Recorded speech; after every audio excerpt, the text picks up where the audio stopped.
The next step, after you've removed your TLC plate from the developing chamber, you're going to visualize your TLC plates. Make sure your plate is dry, okay? You can gently blow on it or wave it in the air with tweezers in order to encourage the drying. You don't want to be grabbing all over it with your bare hands in order to dry it, because of course we've said that the oils on your hand can transfer over to the plates.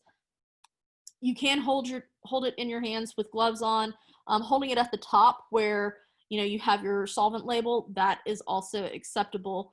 You don't have to shake it super fast like a Polaroid, just kind of gently get some air movement. Again, your more volatile solvents will quickly evaporate. Your less volatile solvents take a little bit longer for the plates to dry. You're going to want to visualize it under the UV light. The UV light can be found in our what's normally our balance room, the room where the refractive index equipment is. That's where the UV light is. Be sure to not look directly at the UV light. This is concentrated UV light. It will hurt your eyes. So always make sure that you're shining the UV light down onto your plates, and that's the only way that you're looking at it. Another way to visualize your plates is placing them in an iodine chamber and shutting the lid. Iodine, if you remember from Gen Chem, will sublime, and so you can expose your plates to iodine vapor, and certain compounds will kind of temporarily bind with the iodine vapor and let you visualize your spots on your TLC plate. We're going to do this, but only do this for the last two plates that you run in the lab, as opposed to the plates where we're determining our solvents and you have so many plates that you're generating. Only do this for kind of your more unknowns part of the lab. Down at the bottom of this slide, I've included an image showing what a fully developed plate would look like. Notice they've drawn the line at the top of the plate where the eluent front stopped. When they took it out, you have your origin line. And on this illustration, they have kind of created some measurements from one of the spots, from the center of one of the spots. They have measured from the origin line, or that baseline, to the center of that spot, and then from the baseline to the solvent front. To calculate your your RF values, you're going to do the distance that the spot traveled divided by the distance that the solvent traveled, and that's how you get your RF values. And you can compare RF values to identify compounds, which is exactly what you're going to be doing in the next part of the lab.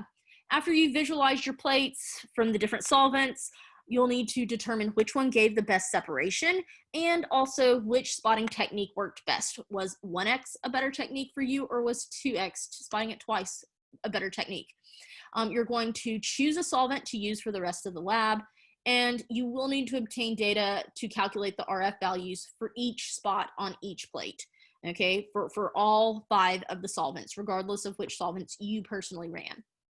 Once you've established the eluent that you're supposed to use, you're going to spot a new plate with the stock solution of the mixture and stock solutions of each component, okay? So you want to make sure that you're not getting any kind of cross-contamination, so use a clean spotter for each solution, and you will have a total of 4 spots on this plate. This is not exactly how your lab book describes it. Your lab book has you using more plates, but you are easily able to fit 4 spots onto one of the TLC plates. So make sure to space your crosshatches accordingly. Don't get your crosshatches too close to the edge, because that will impact your RF values. And a lot of times our edges run kind of funny, so you don't want your spots too close to the edge. After you have spotted this plate and you run it in your predetermined eluent, your ideal solvent, you're going to visualize it and use the UV light as well as the iodine chamber to identify what each of the components in your mixture stock solution are. Okay, so you can do this qualitatively by looking and comparing the different heights of the spots in the stock solution versus the 3 independent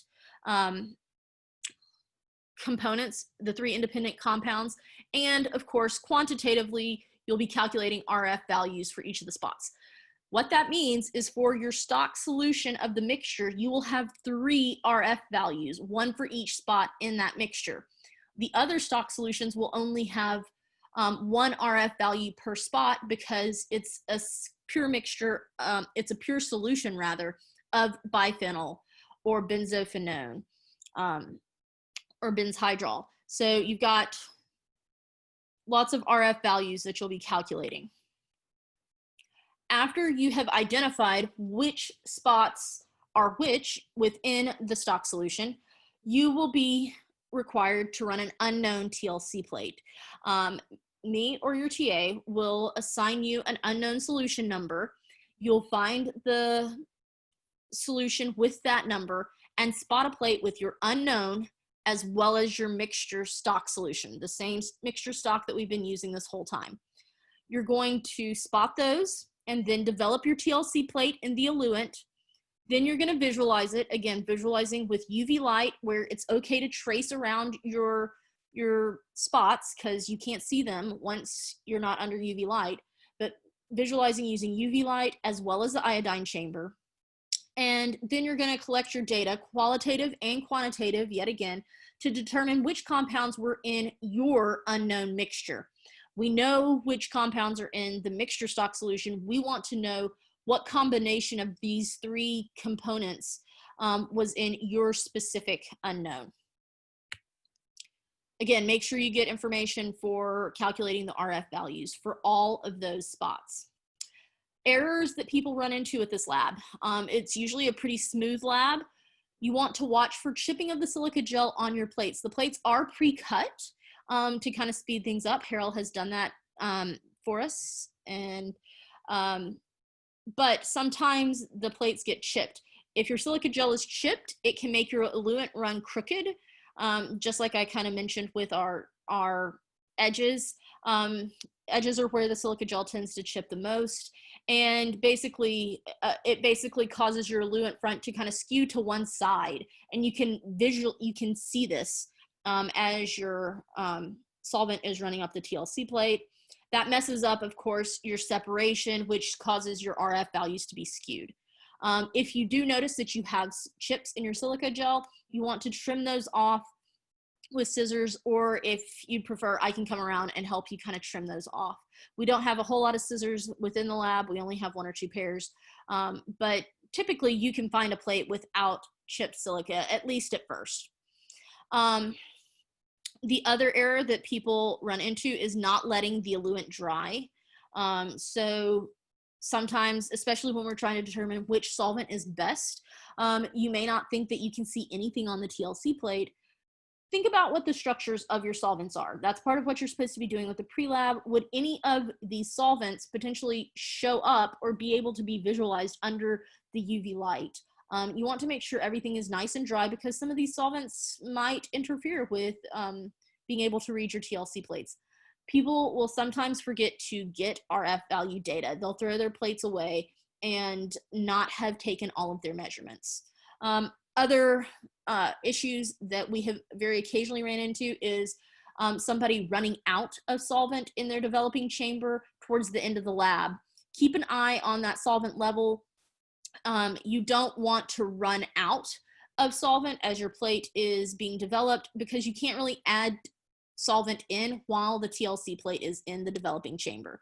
That is something that, again, would potentially skew the movement of your eluent front.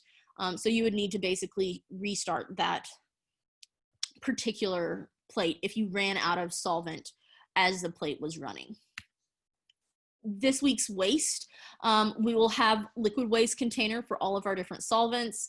Your dichloromethane waste should not be put into a waste container with other non-halogenated waste. We actually have to dispose of halogenated waste differently. So dichloromethane, or DCM as it's often abbreviated, or methylene chloride, which is its common name, that should definitely not be combined with your other waste. Remember, your capillary tubes are glass, so make sure that they're disposed of in the broken glass containers in the lab. Your TLC plates are just aluminum and silica, so those can be thrown in the trash. However, I will say lots of people like to keep these People will take pictures of them. I'm fine with y'all doing whatever you need to do. You don't have to keep them forever, but a lot of times people keep them in their drawers at least over the week to make sure that they do have all of their data for their RF values. This is our last formal lab report. I'm sure we all are excited about that. You'll prepare the formal lab report using your observations and data. Again, you'll have to include information from this kind of shared analysis of solvents. You are responsible for describing each of the solvents that you were testing, regardless of whether you ran them or one of your bench partners did. Be sure to use your 2 ACS sources. And you can place those wherever you need to. I always encourage y'all to do it in the introduction section. That tends to be the best way to do it.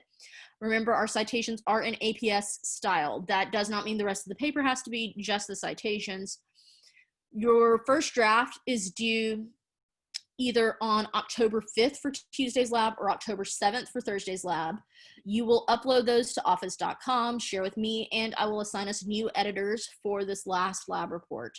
You're going to complete your edits, editing for your partners by 10:10 for Tuesday lab or 10:12 for Thursday lab.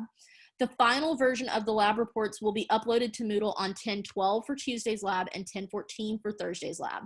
So I'm giving us kind of an expanded time frame for this since we're doing these peer edits. I'm also making it where you can upload 2 files. Some of you had the bright idea of uploading your edited papers, your edited rough drafts, for me to easily check the comments and things like that. And then you can also upload your final version. So I will make it so you can upload 2 files, your peer edited version, and when you have those edits in there and the comments, it makes the text hard to read. So we also ask that you upload your final version. And I would strongly encourage you to upload, especially the final version, as a PDF. That will eliminate any kind of formatting issues that people may have had when the reader from Moodle has caused things to shift around on your lab reports. Good luck.